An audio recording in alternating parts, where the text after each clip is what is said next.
Alô, alô! Boa segunda-feira a todos, abrindo mais uma semana com Diariamente Necessário Brasil Urgente Minas com informação, culinária papai, futebol, claro, programa levinho. Hoje é o dia do pão e é claro que a gente vai falar muito sobre esse alimento que é maravilhoso. Quem não gosta de pão? Todo mundo gosta. Eu comi tanto pão que eu fiquei desse tamanho. Então é o seguinte, tem pão na nossa cozinha. Tá? Hoje nós vamos fazer pães deliciosos. Hoje nós vamos fazer um pão recheado com queijo. Nós vamos fazer uma rosca recheada com leite condensado. Nós vamos fazer uma rosca coberta por açúcar de confeiteiro. Ah, mas você não vai perder, vai. Primeiro, é fácil de fazer, é uma delícia e eu tenho certeza que você vai aprender, porque a chefe Tailane está aqui para ensinar. Daqui a pouco eu vou para lá. Feliciano Abreu, do site Mercado Mineiro, vai falar sobre a variação nos preços das padarias de Belo Horizonte. Já que o assunto é pão, você quer comprar pão, mas você também não vai ficar pagando caro no pão, né? Senão quebra a gente, não é? A economia está se recuperando, né? Devagarinho, mas tá, não é nem tanto por causa do presidente, é porque os empresários estão botando fé aí. Bom, enfim, mas tem gente conseguindo poupar um pouquinho no final do mês. Mas se você poupou um pouco, tem um dinheirinho, o que fazer com esse dinheiro? Que tipo de investimento? É poupança, é tesouro direto, vai comprar um imóvel, vai comprar um carro, vai gastar tudo no bar, enfim. Daqui a pouco a gente vai falar sobre isso, porque um economista vai te ensinar. Daqui a pouco tem futebol também, com Dimar Oliveira, o economista que vem hoje é o Paulo Klaus Mesquita, acertei? Paulo Klaus Mesquita, que é da XP Investimentos, que aliás é parceira da nossa Band News. Então a gente vai falar tudo isso e futebol com Dimar Oliveira. Então, claro que você não vai perder até às 5 da tarde. Brasil, gente, Minas no ar para todo o estado de Minas. E hoje é o primeiro dia útil do horário de verão. Deixa eu contar uma coisa para você. Eu gosto de horário de verão. Isso é que nem maminha de homem. Não vale nada. Não tem utilidade para nada. Economiza 0,5% de energia. Um mês de energia lá em Brasília. E daí, cara? Nós não queremos horário de verão não, presida. Nós queremos desconto na conta de energia. Porque qualquer mão, os caras aumentam a conta de energia, o gás e tal. Ei, vou te contar. Uma medida que surgiu lá na década de 30, vários outros países adotaram também, mas continua gerando polêmica. A gente começa a explorar esse tema agora com Diogo Ramalho, o repórter bom. Vai aí. 5h30 da manhã e o cenário é esse. Noite na capital dos mineiros. Conforme o dia foi ganhando seus primeiros raios de sol ainda tímidos, as pessoas iniciavam a rotina da semana. Umas satisfeitas com o horário de verão, outras nem tanto. Só teve dificuldade para acordar hoje? Deus me livre desse horário. A gente fica todo descontrolado, senhor. Não tem jeito, não. A gente acorda, tá tudo escuro, horrível. Você gosta do horário de verão? O que você acha? Gosta. É bom. Não, dá tudo bem, não tem problema com isso, não. Efeito colateral eu não sinto de jeito nenhum. O senhor muda quase nada, então? Não, pra mim não, eu até gosto. Nessa academia, no bairro Sion, região sul da cidade, todo mundo chegou na hora certa, mas com aquele soninho característico. A gente nota que não só os alunos, os professores, a recepção... Hoje tá uma preguiça, né? Depois do feriado. Eu sempre durmo cedo, então foi tranquilinho de acordar. Então a disposição é a mesma? A mesma. Eric confessa que a mudança no horário altera sim o comportamento e o ritmo dos alunos. Normalmente a gente precisa de umas 2 ou 3 semanas para adaptar. Então, o que realmente a gente percebe sempre no horário de verão é a pessoa ela chega desmotivada, ela não chega tão interessada em fazer essa atividade física. As principais justificativas para a adoção do horário de verão eram a geração de economia de energia e redução na concentração de consumo nos horários de pico. Mas, de acordo com um estudo do Ministério de Minas e Energia, a economia é muito baixa e a redução no horário de pico já não é mais significativa.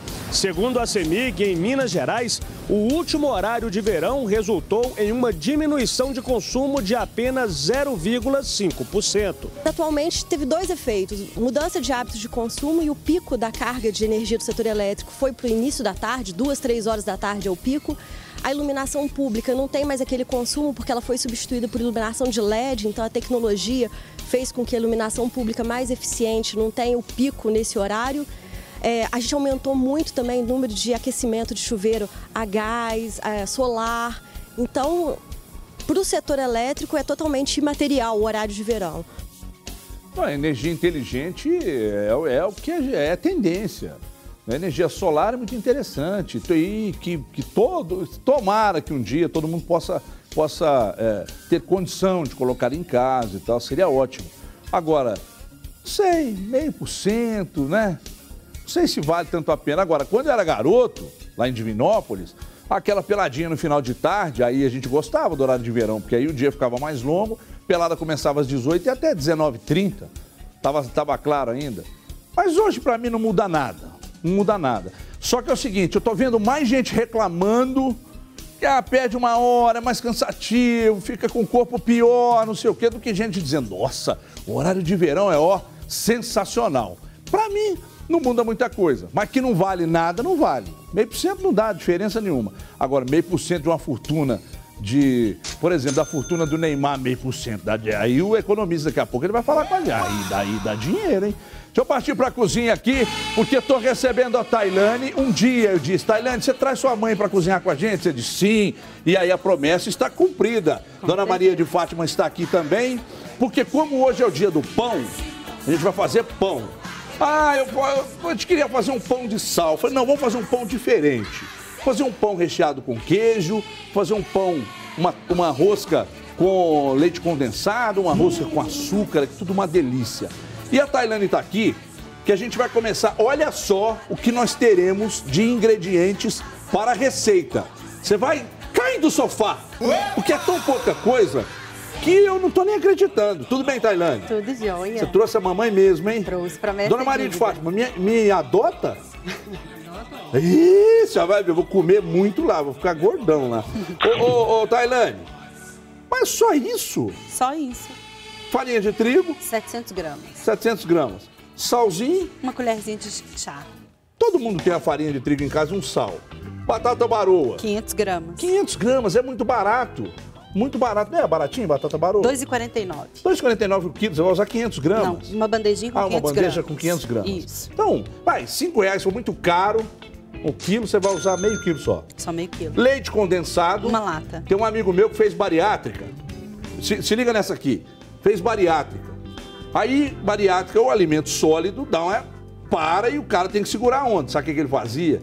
Ele comprava as caixinhas de leite condensado e mamava aquilo assim. Aí ficou 3 vezes maior. 2 gemas de ovos. Não, 2 ovos. Inteiros. 2 ovos inteiros. 2 ovos inteiros. E aqui manteiga. Ou margarina? Margarina. Margarina. 4 colheres de sopa. Margarina, então. 4 colheres de sopa. Fermento fresco. E 50 gramas de fermento fresco. Tá vendo? Só que é pouca coisa. Se você tiver alguma dúvida sobre os ingredientes, vai lá no nosso canal no YouTube que você assiste depois do programa. Tá? Vai lá, TV Band Minas, no nosso canal no YouTube. E aí esse vídeo tá lá e você pega de novo. A gente não vai colocar na tela, não. Qual o primeiro passo que a gente vai fazer aqui agora, Tailane? Nós fizemos uma esponja. Como o tempo é corrido, nós já adiantamos a esponja. Que aqui foram 6 colheres de sopa de leite condensado. 6 colheres de sopa de leite condensado aqui dentro. Meia xícara de água morna. Meia xícara de água morna. 50 gramas de fermento. 50 gramas de fermento. 2 colheres de sopa de farinha de trigo. E 2 colheres de sopa de farinha de trigo. Faz um mingauzinho ralo. Sim. Tampa e coloca num lugarzinho para ele poder crescer. Ele vai dobrar. Mas tem que ser um lugar quente ou não precisa? Na verdade, porque esse calor. É isso, ele vai crescer rápido. Só que aqui no estúdio que tá frio, gelado, isso, é um problema. Tanto que ele diminuiu, que dá para ver. Ele tava maior. Isso. Aí, feito isso, que você vai fazer sua massa. Essa aqui é a primeira parte da massa. Entendi. Da rosca, do pão, qualquer coisa a gente começa por aqui. Então, sempre começa por aqui. Isso. Ok. Depois de feito a esponja, qual o próximo passo? Nós vamos agregar todos os ingredientes para começar. Tudo aqui dentro? Isso. Na verdade, nós vamos passar para um bowl maior. Ah, é porque aqui não vai caber, não vai ter como bater. Isso, aí a gente vai passar Depois que crescer. Depois Quanto que crescer. tempo demora para crescer? Depende do tempo. Aqui, como eu coloquei no micro-ondas, não demorou meia hora. Ele dobrou de volume. Sim. Então, assim, O ideal é ele dobrar de volume. Isso, ele tem que dobrar de volume. Sim. Para poder funcionar, ele tem que dobrar o volume dele para poder agir o fermento. Entendi. Porque é isso, como ele leva água morna, o fermento ainda age um pouco mais rápido. Então, se tiver mais frio, o tempo, igual que tem o ar-condicionado, demora um pouquinho mais. Mas se tiver calor... Mas com esse calor que tá aí fora, na casa de qualquer um aí, vai dobrar de tamanho. Vai. E depois que dobrar, já pode começar o processo. Já pode começar o processo. Mas tem uma ordem de jogar os ingredientes ou não? Não. Não tem? Não, só a farinha que entra por último. Mas a gente já consegue começar agora? Conseguimos. Opa, então vamos lá. Então, ó, a Tailane tá pegando a esponja, jogando dentro de... Como é que você chama isso aqui? Bom. E aí a gente vai começar o processo. Vocês vão ver como é que é fácil. Pega essa esponja, joga lá, o leite condensado. Ai, ai, ai, ai, ai. Um top veia. Aí agora a gente vem com os 2 ovos. E a baroa, ela tem que estar morna. Ah, a baroa tem que estar morna. Isso. Então depois que você cozinhar a baroa, você amassa a baroa e ela morna, você vai jogar junto com todos os outros ingredientes ali. O sal é para dar aquele, cortar o excesso do açúcar. O excesso do açúcar. 500 gramas de baroa amassadinha. Jogou ali. O gosto da batata baroa não fica acentuado no... Não, você sente um pouquinho, sim. Mas nada enjoativo. Não. E você pode fazer variações, né?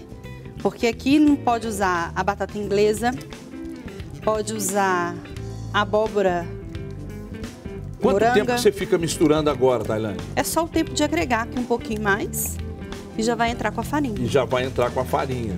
Isso. 700 gramas de farinha. Essa receita é para quantas roscas? 2 grandes. 2 roscas grandes. Ou 4 mais ou menos desse tamanho. Como eu fiz. 2 grandes ou 4 menores. Isso. Ok. Mas dá pra fazer uma festa em casa aí, fala sério. Aí depois você faz aquele cafezinho bem quentinho. É uma pena nós não temos aqui ainda o patrocínio de café. Porque senão eu ia falar agora, faz o café da marca tal. E aí pra você comer com essas roscas. E também com pão recheado com queijo, que nós já separamos ali. Enquanto a Tailane vai misturando, eu vou dar um pulo ali para continuar falando de pão enquanto você mistura. Quanto tempo você vai ficar misturando? Uns 10 minutinhos. 10 minutinhos? Dói o braço, não? Não. Dói não? Porque daqui a pouco eu vou virar ela na mesa para poder rasgar. Ah, daqui a pouco você vai colocar na mesa. Isso. Se doer seu braço, a Dona Maria de Fátima te ajuda aí. Tá, pessoal, pode deixar. se o assunto é pão, precisa chamar Feliciano Abreu, coordenador do site Mercado Mineiro. Acesse aí o mercadomineiro.com.br.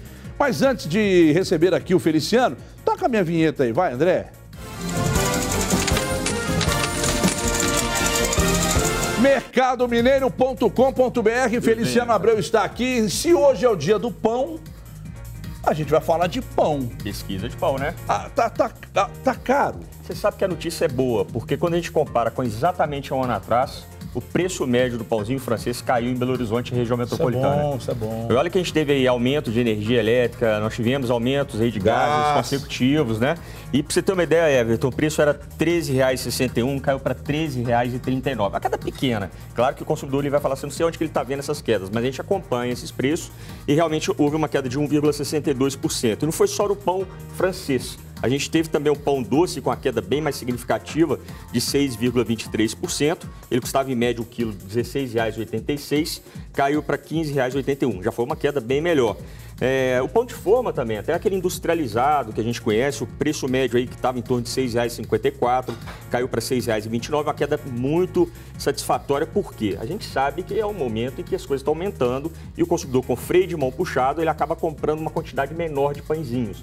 Eu tive algumas padarias hoje, conversei com alguns donos dos estabelecimentos, todos foram unânimes. Na verdade, não caiu o custo da padaria. Eles estão realmente fazendo mágica, tentando aí reduzir o preço para ver se o consumidor volta a comprar. Você imagina, até o pão, né? O pão que é um alimento, assim, extremamente primordial em qualquer alimento. Praticamente todas as casas comem, 95% das residências. Então, isso é realmente difícil, né? Pra gente fica até sentido. É boa notícia, como eu falei, pelo lado financeiro, mas a gente preocupa pelo lado do consumo, porque as padarias já começam a repensar também no negócio. Né? Porque quando a gente fala do pão francês aqui, do pão doce, o pão sovado também, que tem uma queda bem satisfatória, você vê que realmente, Everton, a gente tende aí a ter um mercado em decréscimo, né? Ou seja, o mercado cada vez pisando menos no investimento, comprando menos, e a gente vê também até padeiro pedindo emprego, coisa que há pouco tempo atrás era praticamente impossível. Não é? Porque padeiro, quando você tem um bom, é difícil abrir mão dele, é muito difícil.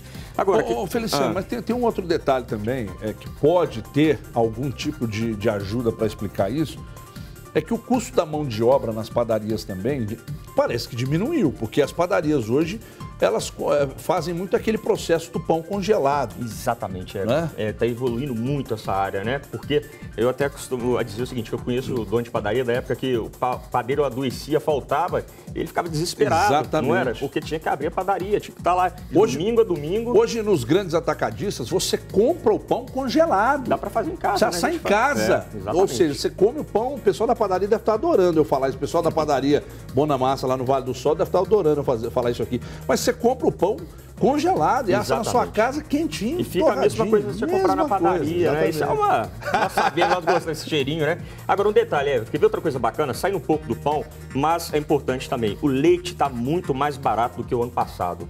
A gente até falou aqui na pesquisa do supermercado há pouco tempo atrás, do leite integral. Sim. Mas tivemos marcas aqui, olha, que se você falar comigo assim, compra o leite na padaria, é outra coisa que eles não vão gostar, ou no supermercado. Vai no supermercado que é muito mais barato. Né? Agora, o leite, por exemplo, o preço médio dele caiu em média 28% em relação ao ano passado. Né? Em virtude, principalmente aí, como a gente falou, da questão da importação, a gente está saindo da seca, mas a gente tem uma quantidade boa de leite no mercado. Agora, olha a diferença de preço do leite. Da mesma marca, hein? De R$ 2,49 até R$ 4,25. Né? Você imagina, esse leite que eu estou falando aqui, você encontra ele a R$ 1,99 em diversos supermercados da região metropolitana de Belo Horizonte. Então você vê que é muito mais caro na padaria, porque normalmente elas até compram nos supermercados e revendem ali, botam uma margem ali. Ô Feliciano, o preço do pãozinho varia de região para região, varia muito? Muito, Everton, muito. Assim, é realmente impressionante, porque o custo de se fazer um pão de uma boa qualidade, não é pegando tudo do melhor, mas nem do pior, né? Dentro da média, ele é relativamente baixo. Agora, inclusive a padaria tem o valor do pão como chamariz, que ela quer que você compra lá uma boa rosca, né? Manteiga, até refrigerante, né? Aquela coisa toda que eles ganham muito mais. Agora, o que a gente pode ver aqui, olha só, a diferença do pão de R$ 7,90 até R$ 15,99. Uma diferença aí do quilo, de 102% pão francês. Muita coisa. Muita coisa. O próprio pão doce aqui também, na verdade, a gente tem uma variação aqui de R$ 12,90, até mais do que isso. Então, realmente, isso é preocupante. A gente sabe que tende aí a ter uma necessidade do consumidor ficar atento. Até o cafezinho, sabe, o café patrão pingado. Cafezinho pingado. A gente teve realmente uma queda nele também. Olha só, o cafezinho unidade custa de 80 centavos a R$ 2,00. A diferença é grande. Sim. Agora, R$ 2,00 na Zona Sul, 80 centavos lá no Centrão, em frente à rodoviária. Né? Agora, em matéria de preço, ele chegou a cair 3,97%. Era R$ 1,26, caiu para R$ 1,21. Uma queda boa, né, Everton? Quer ver outro que caiu? O café com leite, que era R$ 2,06. Esse sim, um pingado, né? É o pingado, conhece como pingado. R$ 2,00, para R$ 2,01, é uns 5 centavos. Mas hoje o mesmo dono da padaria falou comigo que passou o cafezinho dele de R$ 1,00 para R$ 1,10. Ele perdeu metade dos clientes dele que são taxistas. Olha pra você ver como é que o consumidor tá. E taxista, que tem condições financeiras boas, a gente sabe mas é que o valor é muito baixo, mas o aumento foi considerável. E você sabe que essa é a grande dica que a gente tem que falar, né, Everton? A gente fica nessa sempre de falar assim, o pãozinho, a diferença é pequena ali de centavos, mas vai juntar 3 pãezinhos em um ano, veja a diferença disso para o seu bolso. Realmente isso é que é importante o consumidor fazer os cálculos. Não é somente dos centavos aqui, por exemplo, uma manteiga de 500 gramas custa de R$ 16,90 até R$ 24,25. É uma diferença aí de 43%, né? E é complicado, porque isso aí no final do mês pesa bastante para o bolso do consumidor. né? Muito bem. Olha, então fique de... só aquela pergunta que eu não posso deixar de fazer. Região que o pão está mais barato, região que o pão está mais caro? Olha, o centro é mais barato do que a Zona Sul. Mas a gente tem aí algumas padarias bem interessantes aí, que tem ali um pão de qualidade em bairros que elas nem têm concorrência. É diferente do gás. Você lembra que eu falo assim, quando não tem concorrência do gás, né, você acaba comprando em outro lugar. Mas no caso do pãozinho, o que acontece? Nós viemos trabalhar num lugar e voltamos no outro dia. Tem muita gente que compra pão até de um dia para o outro, que não dá muito certo, né? Você compra na hora que está voltando do trabalho, principalmente. E outro detalhe também, cuidado com os supermercados, que eles estão de olho aí nos itens de padaria, né? A gente sabe. E o dono da padaria também de olho nos itens do supermercado. Né? Então, as padarias hoje estão, até para aumentar o ticket médio ali, eles enchem de produtos na padaria, você acaba levando outra coisa. Você pega uma mortadela, você pega um presunto, mussarela, um patê, refrigerante, um suco, um picolé, e aí a compra fica mais robusta. E todo mundo ganha. É igual a drugstore também entrou nesse mercado, de supermercado, né? Porque ela, além de vender o remédio, ela vende inúmeros fatores ali que ganha, inclusive, muito mais do que um supermercado. Mas nós mineiros, e principalmente o Belo Horizontino, ele conta com um estilo de drugstore que você não vê muito em outros lugares, não, hein? Em São Paulo não tem nada igual essa Araújo aqui, não. Exatamente. Não tem. Quer ver outro detalhe interessante? Você que vai muito em São Paulo, principalmente, você vê que as padarias de São Paulo e do Rio são diferentes da de Minas. Que as pessoas, nós mineiros ainda temos o hábito de tomar café em casa de manhã com a família. Lá não, é aquela correria. Especializada no lanche. Exatamente. É uma coisa que eu sinto falta aqui em Belo Horizonte. Você quer sair para tomar um café pela manhã no sábado, você não tem onde tomar café.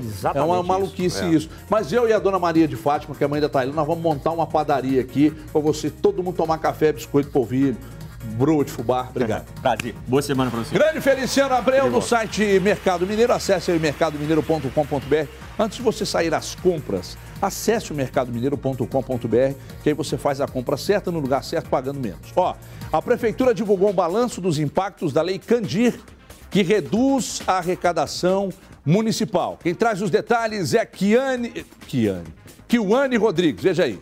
Segundo o vereador Gilson Reis, autor do relatório de impactos da Lei Candir sobre o município, a perda de receita total devido à parte do ICMS não transferida à capital de 1996 até 2015 passa de 3 bilhões. Se a contagem for feita até 2017, pode chegar a 4 bilhões de reais. É o setor de exportação dos produtos primários e semi-elaborados, o minério, agronegócio. Os produtos são exportados para fora do país e que hoje não pagam o ICMS. Então seria 75% ao Estado e 25% dividido entre todos os municípios. Então, todos os municípios de Minas Gerais teriam um valor a receber em função do encontro de contas. A reunião para a entrega do relatório contou com a presença do governador do estado, Fernando Pimentel, do prefeito da capital, Alexandre Calil, o presidente da Câmara dos Vereadores, Henrique Braga, do deputado Rogério Correia, representante da Assembleia Legislativa de Minas Gerais, entre outras autoridades. Diante da derrota que nós tivemos no caso da CEMIG, diante do que vem acontecendo no caso da Lei Candir, que foi a perda de 135 bilhões para o Estado e 4 bilhões para Belo Horizonte. A responsabilidade disso recai sobre os 854 prefeitos, sobre o governador de Minas, sobre os 2 senadores em exercício, sobre todos os deputados federais. Chega. Minas resistir, chega. Está na hora de Minas se unir e receber alguma coisa. Uma das normas da lei é a isenção do pagamento do ICMS sobre as exportações de produtos primários e semi-elaborados ou serviços. Por esse motivo, a lei sempre provocou polêmica entre governadores de estados exportadores, que alegam perda de arrecadação. Isso foi um desastre nas finanças públicas. Acumulado em 20 anos, deu essa perda gigantesca, que agora nós queremos apenas o ressarcimento. E não é de uma vez só, não. A Assembleia espera um retorno até o final do mês de novembro, quando o assunto deve entrar na pauta do Congresso Nacional. Que a gente consiga pautar junto aos deputados federais e, a partir daí, aprovar esse projeto de lei. Ele teria 2 partes, uma delas com ressarcimento. E a segunda parte é rever também a Lei Candir, que hoje não tem o menor cabimento de continuar existindo. Muito bem, estamos de volta aqui com o nosso Brasil. Gente, daqui a pouco Dimar Oliveira fala de futebol. Daqui a pouco também eu recebo Paulo Caos Mesquita, que é economista, assessor de investimento e vai ensinar a você o que você vai fazer com o seu dinheirinho, aquele dinheirinho que você juntou aí. Daqui a pouco a gente vai falar disso. Aqui na cozinha, rapidamente, uma passada rápida antes da gente finalizar. A Tailane fez aquelas misturas todas que nós já informamos no bloco anterior. Depois de 10 minutos ali mexendo a massa, ela ficou assim. Deixa eu tirar esse queijo daqui. Ela ficou exatamente com essa textura aqui. Dela? Bem macia, toda airada. E agora você já começa a enrolar e fazer a rosca. Tá pronta a massa. Tá pronta a massa. Então vamos lá. Eu vou fazer recheada, aí eu vou fazer igual aquele ali, uma bolinha. Pego um pouquinho de mussarela ralada. Abriu a massa, como se abre uma esfirra, sei lá. Isso. Fechou o pão. Faço assim. Pronto, só isso?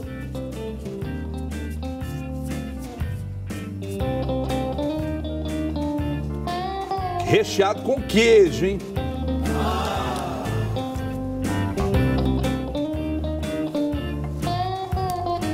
Aliás, esse é recheado com queijo também?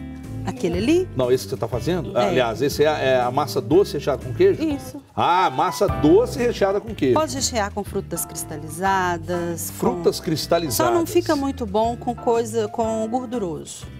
Tipo bacon, calabresa. Sim. Nós fizemos o teste e não ficou bacana. Ficou bom. Não. Bom, então a Tailane agora vai enrolar, fazer os pãezinhos, vai pro forno, daqui a pouco eu volto então, já com tudo finalizado, eu vou experimentar, claro, e vou contar pra você se é bom, mas é claro que será. Daqui a pouco então, a gente volta na cozinha aqui, porque agora a gente vai falar de futebol. Bola rolou no final de semana, só com o Atlético em campo, que aliás empatou com o Sport em Recife, e tem rodada no meio de semana, o Atlético recebe a Chapecoense, que acabou inclusive de anunciar novo treinador, Gilson Kleina. Gilson Kleina, o irmão de Ulisses Costa, já assume para quarta, André? Verifica aí se quarta ele já assume, que faz diferença, o time corre mais. Dimara Oliveira, vem para cá. Minha colega Dimara Oliveira de Band News, outrora de Donos da Bola. Dá um beijo aqui, vem cá. Obrigada. Vem cá, vou sentar no sofá aqui, Di. Vamos falar da vida dos outros, mas dos outros jogadores, Dimara. Senta aí, fica à vontade. Aqui? É, fica à vontade aí. Dimara, diz uma coisa. A Chapecoense acabou de anunciar o Gilson Kleina e é o próximo adversário do Atlético na quarta-feira. É isso, jogo aqui. O clube ainda não decidiu se ele já assume quarta ou se ele assume no jogo de casa no final de semana. Você acha que isso tem muda alguma coisa o Atlético encarar a Chapecoense na quarta-feira já com o Gilson Kleina no banco? Olha só, pro Atlético não pode mudar, né? E também a Chapecoense decidir se ele assume ou não, gente, a situação, né? É verdade. É uma coisa, esse campeonato tá tão bagunçado nessa questão técnica, a gente até falava sobre isso hoje na Band News, um nível técnico tão abaixo do que a gente imaginou sempre para esse campeonato brasileiro, ainda mais com o investimento das equipes, que hoje você vê a Chapecoense decidindo se vai ou não estrear o Gilson Kleina. Gente! O André tá me passando aqui que não, Dimara, vai com o auxiliar. Ah, ele vai só ficar lá em cima, espera. O cara assinou, vai lá e dirige o time, né? Agora pegando um gancho nesse jogo do Atlético no final de semana contra o Sport. O Atlético, na sua avaliação, depois que o Oswaldo chegou, melhorou, piorou, dá na mesma, é Libertadores ou vai ficar no meio de tabela e vai sobrar só uma Sul-Americana, Dimara? Olha só, eu digo sempre que a gente tem que falar a verdade, né? O Atlético estava tão ruim, qualquer melhoradinha, a gente já olha de forma diferente. Principalmente se a gente colocar no último treinador, né? Porque qualquer coisa que o Oswaldo, a gente tem o maior respeito pelo Oswaldo, o trabalho dele, pela história dele em termos de futebol brasileiro, mas vamos combinar, qualquer coisinha que ele fizesse, que ele ajustasse, que você visse alguma situação de time, já era alguma coisa, e é o que a gente tem acompanhado do Atlético. O Atlético está primando pelos fundamentos. Você já pensou a gente chegar, faltando 10 rodadas para terminar o brasileiro e dizer isso? Que o Atlético agora está primando pelos fundamentos, é assustador. Então é uma temporada que o Atlético não pode esquecer, ele tem que lembrar sempre para não cometer os mesmos erros. Eu até acompanhava uma entrevista do Elise, com certeza você deve ter acompanhado, que acabou causando a maior repercussão. E aí eu vou dizer, por que causou repercussão? Porque o Elias disse que o grande erro do Atlético, né, começou... aonde que ele falou que começou o erro do Atlético? Uma coisa que você fala há 500 mil anos, na demissão do Roger. Demissão do Roger, claro. Óbvio. Ele falou, gente, faltava um jogo pra gente definir uma situação de Libertadores, eles demitiram. Aí todo mundo falou, gente, mas o Elias Ele descobriu? Há quanto tempo a gente fala isso aqui? Não, a gente fala isso aqui e quando a gente falou, teve gente que reclamou aí, mandando recadinho, aquele negócio todo. É difícil, sabe, Everton? Ou seja, o grupo tem consciência, o torcedor tem consciência, todo mundo tem consciência e essa diretoria fez um trabalho esse ano, com todo o respeito que a gente tem ao Daniel Nepomuceno, a quem eu acompanho. Óbvio que teve a situação do Maluf também, que foi muito difícil para os jogadores superarem. O Elias também falou disso, que era uma relação que ele trazia para tão próximo o treinador e os jogadores, que eles sentiram muita falta disso. E da relação com a presidência também. Mas foram erros que o Atlético foi cometendo e que todo mundo tem consciência disso. Então, você chega faltando 10 rodadas, 2 meses e meio, o Atlético ainda tem condições de chegar a uma Libertadores. É verdade. Com todos os erros que ele cometeu. Então, a avaliação desse campeonato, ela tem que ser muito bem feita, não só pelo lado do Atlético, mas acho que de todo mundo que compõe o futebol brasileiro. Eu acho que o que a gente apresentou nessa temporada não nos credencia de forma nenhuma para fazer anos melhores em termos de campeonato brasileiro. Tem que se repensar muita coisa. O Atlético é um ano trágico, né, para o Atlético? Muito trágico. E pelo investimento, né? Mas é aquele negócio que a gente vem questionando aqui e que é importante, mais uma vez, destacar. Quem discute futebol profissional no Atlético hoje? O Maluf não está lá mais. É quem mais sabia de futebol ali dentro. Por isso que eu digo o seguinte, para o Atlético começar a ter uma ideia melhor e planejar sua temporada 2018, ele passa, sim, pelo diretor de futebol. Quando se fala no nome do Paulo Autuori, que eu acho que é um nome, sim, para tentar fazer com que o Atlético chegue novamente nos trilhos, o Paulo Autuori, ele é muito competente, ele tem uma abertura internacional muito grande, ele tem um relacionamento muito bom com os jogadores e o torcedor vai entender o que eu estou dizendo. O Paulo Autuori, ele é um cara de muita credibilidade. Muita, então, todo muito respeitado mundo, no meio. Muito. Então, dirigentes, jogadores, eles sentem no Paulo Autuori aquilo mesmo que se sentir no Maluf, guardadas as devidas proporções, que é o fato da confiança. O cara vem porque ele telefone e fala assim, olha, você vem porque sou eu que estou aqui. Então, essa credibilidade do Paulo Autuori, ela faz com que as possibilidades do Atlético aumentem. Por quê? Se o Atlético não tiver a Libertadores na próxima temporada, o que ele vai ter? Ele vai ter uma Copa do Brasil desde o início. É muito difícil um jogador, quando você está na disputa... E um brasileiro ali, também, né? Sim, mas estou dizendo assim, quando você está na disputa do mercado, quando você começa o semestre com uma Copa do Brasil lá do início e o cara tem um outro time interessado nele que tem uma Libertadores, você já sai perdendo. Então, se a sua estrutura de futebol for boa, e aí eu estou dizendo, obviamente, conta toda a estrutura física, mas conta toda a estrutura de dirigentes também. A confiança que você vai ter, o Atlético vai ter um presidente novo, que ninguém ainda conhece no mercado, se confirmada a questão dos 7 câmaras, ele ainda não é um dirigente que se conhece no mercado. Então, qual que é a confiança? O Atlético precisa ter um diretor de futebol que tenha essa confiança do futebol. E acho que o Paulo Autuori representa muito bem isso. E se o Atlético começar por aí, definindo o seu diretor de futebol, a situação com certeza já melhora para a próxima temporada. Sem dúvida nenhuma. Agora, Dimara, o Cruzeiro pega na quarta-feira o Coritiba fora de casa. Eu já falei hoje nos Donos da Bola e vou repetir aqui. Para mim será o jogo da demissão. Aliás, será não. Eu não tenho esse poder todo. Pode ser o jogo da demissão do Marcelo Oliveira. Oh, Deus, não deu certo, né? Porque se o Cruzeiro ganha lá, aliás, o Marcelo precisa dar uma benzida, né? Vai lá em Aparecida, agarra no terço, acende uma vela, joga lá. Coritiba, porque né? A coisa tá feia, hein, Marcelo? Depois, saiu do Palmeiras, aliás, saiu e a turma não quer mais lá, passou pelo Atlético, a turma também não quer, aí foi pro Coritiba, não virou, precisa dar uma reciclagem. Ele não precisa fazer um ano sabático, né? Mas ele pelo menos tem que sentir que as críticas que foram feitas a ele, que ele reclamou tanto, né? Às vezes quando você recebe, você tem que repensar uma série de situações. E ele é um treinador que apareceu extremamente promissor no próprio trabalho no Coritiba, tanto que ele ganhou o espaço que ele ganhou em termos de Cruzeiro, foi campeão da forma como foi com o Cruzeiro, bicampeão brasileiro, mas eu acho que tem momentos que você tem que repensar algumas situações, e principalmente quando você é questionado, como ele foi e não aceitou bem as críticas. Então está na hora dele pensar essa situação. E tem que ver o seguinte, Everton, esse Cruzeiro que está indo a Coritiba, ele é a única equipe neste retorno do brasileiro que tem que ser apresentado regular, tanto que é o melhor time no retorno. Então, quando você pega esse Campeonato Brasileiro, tudo que vem se apresentando, o próprio Corinthians, líder, que até agora, né, nessa recomposição dele, ele não voltou a apresentar taticamente aquilo que se esperava dele. O Corinthians, a gente nunca jogou bonito, ele sempre jogou muito mais na defensiva, mas quando isso é bem feito, vale muito a pena, como está valendo para ele o título. O torcedor quer o título. independentemente do que futebol acontecer. burocrático, mas isso ganhar... é uma outra história. Aí entra naquela situação que a gente falava um pouco antes. O futebol apresentado tecnicamente não é o melhor, mas neste momento é o futebol de resultado do Corinthians, ponto. Só que o Cruzeiro não. O Cruzeiro vem jogando de uma forma que ele está atuando muito bem defensivamente, ele está atuando muito bem pelo meio, na criatividade, na concepção de jogada, da forma ofensiva como ele chega. Então, além de tudo isso, ele vem numa crescente. Isso aí ninguém pode negar. O Cruzeiro, mesmo depois que conquistou a Copa do Brasil, o Mano manteve a história. Nós precisamos fazer bonito nesse Campeonato Brasileiro, independentemente de onde a gente chega. E o Cruzeiro está apresentando isso. Então, é esse Cruzeiro que o Coritiba vai receber lá. A situação do Marcelo já não é boa, a situação do time do Coritiba não é boa. E esse Cruzeiro que está chegando lá não é um Cruzeiro que quer deixar para trás o Campeonato Brasileiro. Até porque o Corinthians perdeu na rodada, né? Se o Corinthians começar a vacilar, hein?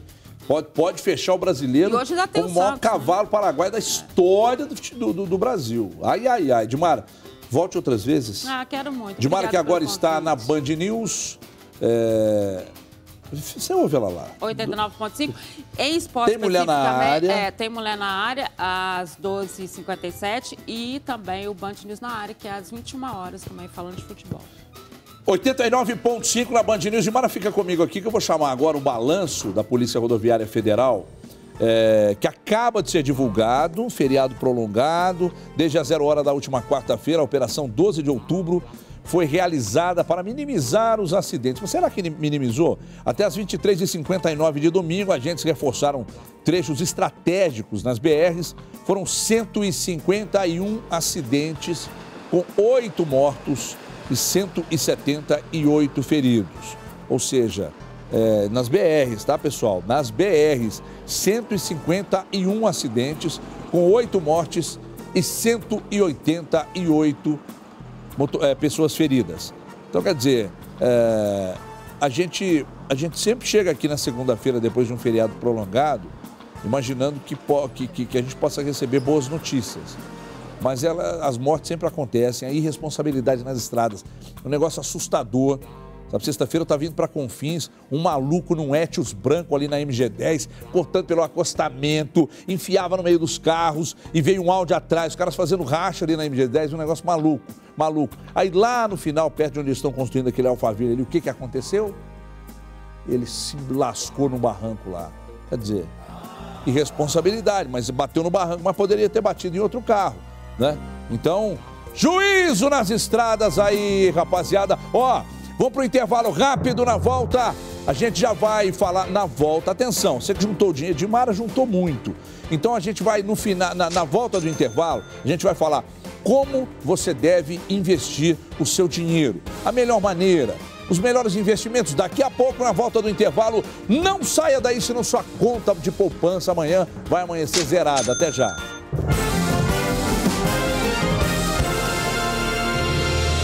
Muito bem, estamos de volta com o Brasil Gente na tela da Band para todo o estado de Minas Gerais, de ponta a ponta. Alô, região de Montes Claros, aí todo mundo tá ligado na gente. Eu queria aproveitar para mandar mais um abraço para todos aí de Janaúba, que viveram momentos realmente tenebrosos com a tragédia. E aí fomos informados por toda a equipe da Band que cobriu essa tragédia de Janaúba, que todos os lugares por onde eles passaram aí, televisores ligados no nosso Brasil Gente. Um abraço a todos aí de Janaúba. Muito obrigado pela audiência. Pessoal, 806 casos de dengue já foram confirmados desde o início do ano aqui em Belo Horizonte. Quando a gente pensa que está diminuindo, já vem de novo o mosquito maldito. Mais de 600 ainda são investigados. E com a proximidade do verão, época de maior risco de transmissão da doença, a Secretaria Municipal de Saúde deu início hoje ao LIRA, o levantamento de índice rápido do Aedes aegypti, naturalmente para identificar as áreas da cidade com o maior número de focos do mosquito e também os criadouros predominantes. Eu vou chamar agora para mostrar para você todos os detalhes, Kiwane Rodrigues. Veja aí. Eu fazer a pesquisa lá, no imóvel. Os agentes chegaram cedo à casa da dona Rita. Posso ir ao banheiro aqui? Na casa dela, nenhum foco do mosquito Aedes aegypti foi encontrado. E mesmo assim, ela recebeu orientação do agente. Tem que ser imóvel, tá tudo organizado, né? Mas só que eu achei os tambor com água poçada lá, sabe? Uns galão. Aí tava cheio de água poçada. Eu virei pro senhor lá. Tudo bem, obrigado. É um trabalho muito bom e as portas estão abertas para a prefeitura a hora e às vezes que ela quiser. No lote vago, vizinho à casa da dona Rita, possíveis criadouros do mosquito foram retirados. As visitas fazem parte do levantamento de índice rápido do Aedes aegypti, que é realizado 3 vezes ao ano em cerca de 45 mil imóveis. A gente avaliar foco de larva, né? E aonde nós estamos encontrando para a gente poder programar as ações para ir para o final do nosso ano aí. Com a chegada da primavera e o começo da estação chuvosa, é preciso redobrar os cuidados para eliminar os focos do mosquito transmissor da dengue, zika e chikungunya. O mosquito leva de 7 a 10 dias para se desenvolver, de ovo a adulto. E a forma mais eficiente de evitar surtos das doenças transmitidas por ele é eliminar o ciclo de vida do inseto. O índice de março, ele comprovou para a gente que 85% dos focos eram residências, eram casa. Então não era um lote, não era simplesmente um comércio. Era dentro da casa da pessoa, o vasinho de planta, atrás da geladeira. São aqueles pequenos locais que a gente tem que estar sempre alerta, principalmente nessa época do ano. Mas peraí. Põe a foto desse rapaz de volta. Ele é o Sérgio Araújo que jogou no Galo? Ah, mas como parece o Sérgio Araújo, hein, que jogou no Galo? Ô, Sérgio Araújo, cuida aí dos mosquitos, ô pessoal. O papo é muito sério, atenção. A gente brinca muito aqui, mas eu tenho um recado pra vocês. Não fica fazendo enchendo o quintal de muquirana, mas um monte de coisa. Resto é garrafa. Ai, papai, vai fazer o que com isso? Aí junta aquele monte de coisa, é caixa d'água destampada, é piscina lá e tal, né? É pratinho, põe aquele monte de planta, e não quer cuidar das plantas. Aí fica lá os pratinhos, e aí o mosquitinho coloca o ovo ali, aliás, e aí vira, aí ó, o bicho tá chegando, hein? Ele tá chegando de novo, consciência acima de tudo. Se cada um cuidar do seu espaço, diminui até o trabalho, né, dos agentes, e aí todo mundo sai ganhando no final. Legal? Como diz o Pachecão, fala legal? Bom, voltando para a cozinha, olha o segredo que a Tailane me contou aqui agora. Everton, quando você faz, prepara, aí faz o pãozinho, faz a rosca, outra rosquinha pequenininha aqui e tal. Você tira uma bolinha do pão, da massa, faz uma bolinha e quando tiver tudo dentro das assadeiras, você joga a bolinha na água. Aí eu falei, mas por que a bolinha na água? Aí ela disse, porque quando a bolinha subir, é porque os pães já estão no ponto de seguirem para o forno. Quando a bolinha que está dentro da água subir, é porque você já pode, tem que esperar crescer, não tem? Para colocar no forno. Então, o indicativo de que cresceu suficientemente bem para você colocar no forno é quando esta bolinha subir. Tá vendo só as manhas que você aprende aqui no programa? Bom, isto posto, aqui estão as nossas roscas, os nossos pães. Você vê aí na nossa câmera do nosso helicóptero do Capitão Lincoln. E aí a gente vai agora levá-los para o forno. A quantos graus, Tailane?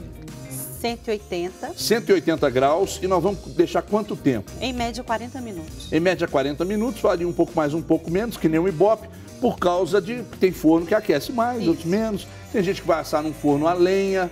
Que é mais rápido. Que é mais rápido. Então, já vamos colocar no forno? Podemos. Quando você coloca no forno, daqui a pouco eu venho experimentar, tá? Enquanto a Tailane coloca no fogo ali, contando com a ajuda da mãe, Maria de Fátima, daqui a pouco a gente volta para falar mais. Pessoal, olha essa história aqui. São investigadas as causas do fogo de um incêndio, né? Que destruiu pelo menos 25 vagões de um trem da empresa de logística em Santa Luzia, na Grande BH. Segundo o Corpo de Bombeiros, as chamas se alastraram e foi muito, mas muito rápido, porque os trens estavam carregados com quê? Com quê? Madeira. Madeira. 90 vagões no local no momento do incêndio. A empresa diz que separou os vagões com foco de incêndio para evitar que o fogo chegasse às demais composições. As imagens são impressionantes e... já que perguntar não ofende, não venha me dizer que foi acidental. Não venha me dizer que foi acidental. Claro que a polícia vai investigar, claro, né? Mas perguntar não ofende. Foi acidental? É claro que não foi. É bom que eu estou perguntando e já estou respondendo. Então é o seguinte, você está vendo imagens aí então, mas foi muita madeira que queimou, hein? Mas muita madeira que queimou. E aí o Corpo de Bombeiros, claro, sempre agindo muito rápido, chegou. E aí as composições, lembrando, né, que a empresa agiu rápido, separou as composições com outra, e aí as que estavam com focos do incêndio ficaram por ali, não haveria de desfazer absolutamente nada, além do que está sendo feito aí agora, porque o fogo propaga muito rápido. E aí, muita madeira também, eles conseguiram separar, e muita madeira, claro, a maioria ali dos vagões não foi queimada. Mas vocês veem aí que foi muita madeira que virou carvão ali, meu Deus do céu. Pessoal, atenção, voltando para cá, com desemprego em queda, mas bem devagarinho, mas tá. E o mercado também se reaquecendo, tem gente conseguindo juntar um dinheirinho. Não é meu caso, porque eu gasto tudo. No fim do mês, claro, né? Tem gente que consegue, que sobra aquela beiradinha e vai investindo. Sempre sobra um pouquinho, um pouquinho. Tem gente que come tudo no final do mês, o que sobrou compra em carne, vai comer churrasco e tal. Eu estou recebendo aqui o economista Paulo Caos Mesquita, que veio para explicar. Paulo, muito prazer. Tudo bem? Vamos sentar no meu sofá aqui, vem cá. E depois que a gente bater um papo aqui, nós vamos comer aqui um pão e uma rosca. O Paulo é da XP Investimentos, que é até uma parceira da nossa Band News nacional. E a gente precisa falar exatamente, Paulo, primeiro é um prazer te receber aqui. O rapaz está em casa lá, o nosso telespectador, e aí todo mês sobra R$1.000. Olha, coisa boa. E R$1.000 é muito, hein? Poxa. Aí todo mês sobra R$1.000. Aí ele, no final do ano, ele tem R$12.000.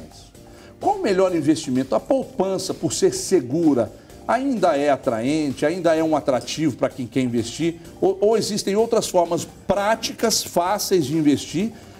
É porque aí bolsa de valores, gente, é muito complicado o entendimento e tal.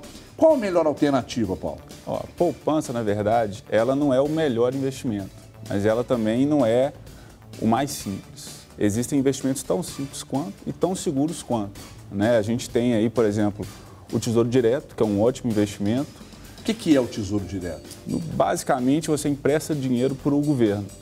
Ele te paga juros, que você pode contratar juros que corrige a inflação, mais uma taxa pré-contratada, ou então uma taxa que eles chamam pré-fixada, que você sabe exatamente quanto você vai ter de retorno até o final desse investimento. Lembrando que quando você faz o investimento no Tesouro Direto, você tem todas as garantias.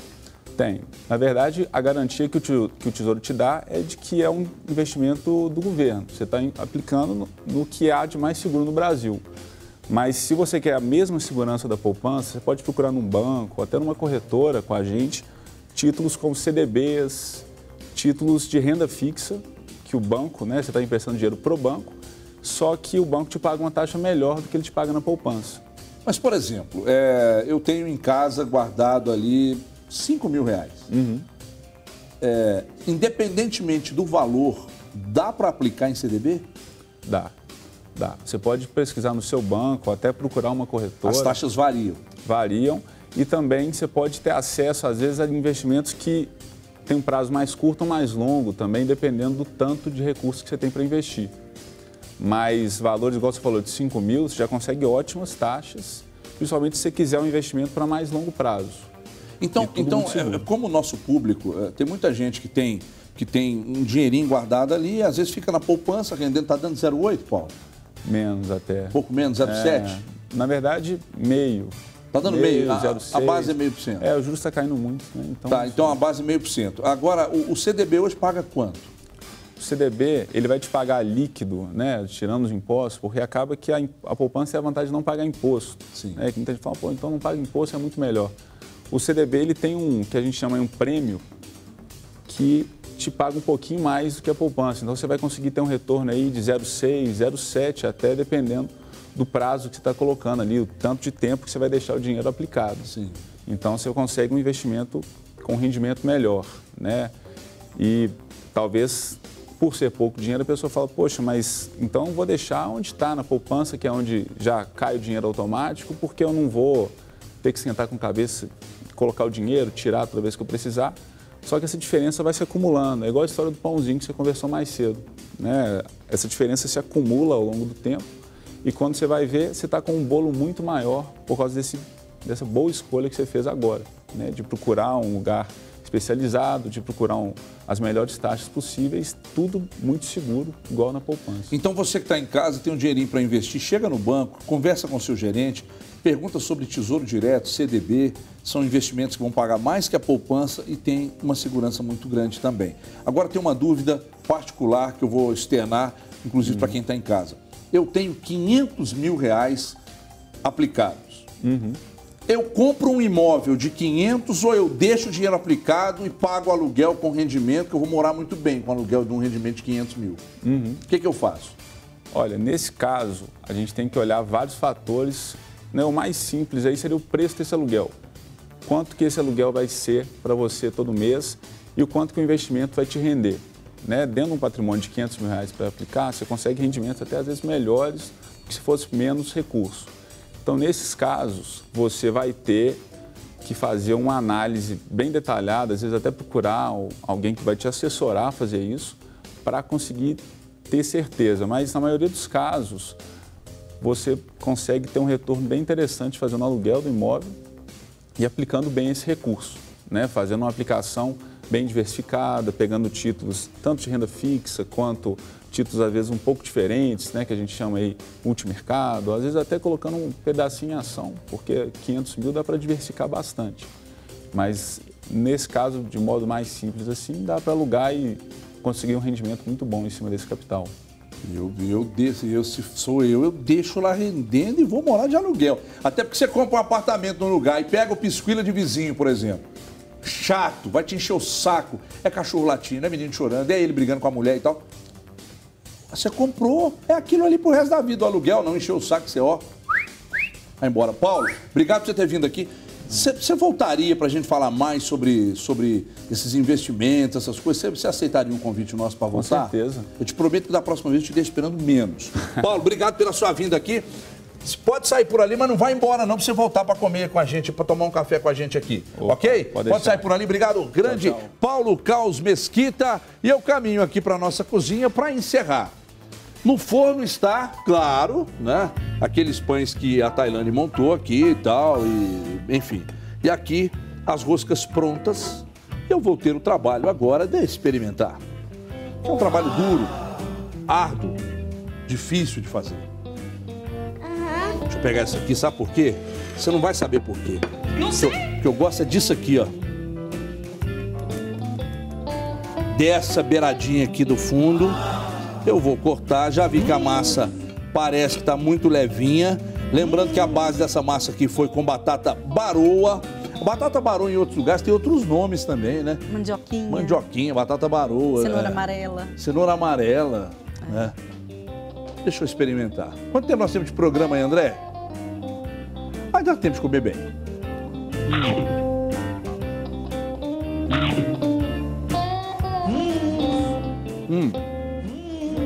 Aqui, ó, não falo para agradar. Tá muito bom. Obrigada. Tailândia é um talento. Ela tem talento para fazer e eu para comer. Fica aqui que eu já vi. Agora deixa eu experimentar isso aqui. Também doce. A massa doce. Massa doce com recheio de queijo. Isso. Você quase não cortou o recheio.